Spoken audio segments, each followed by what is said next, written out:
যে ঘরের মধ্যে রাতের বেলা ঘুমানোর আগে এই একটি সূরার আমল করা হবে, সেই ঘরের মধ্যে রিজিকের ফেরেশতা রিজিক নিয়ে আসবে। আর রিজিকের ফেরেশতা এত বেশি ধন সম্পদ নিয়ে আসবে সেই ঘরে, যেটা সেই ঘরের মানুষগুলো কখনো কল্পনাও করতে পারেনি। আজকে আমি আপনাদেরকে যে সূরার আমলটি বলবো, এই ব্যাপারে আমাদের সর্বশেষ নবী, আমাদের প্রিয় নবী হযরত মুহাম্মদ সাল্লাল্লাহু আলাইহি ওয়াসাল্লাম বলে গেছেন।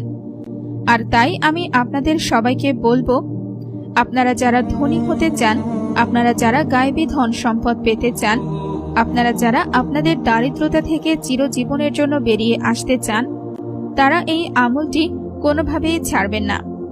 এই একটি সূরার আমল আপনার জীবনকে এমনভাবে পরিবর্তন করে দেবে, যেটা আপনি কখনো কল্পনাও করতে পারেননি। আর আমি আপনাদেরকে বলে রাখি, আমাদের প্রিয় নবী হযরত মুহাম্মদ সাল্লাল্লাহু আলাইহি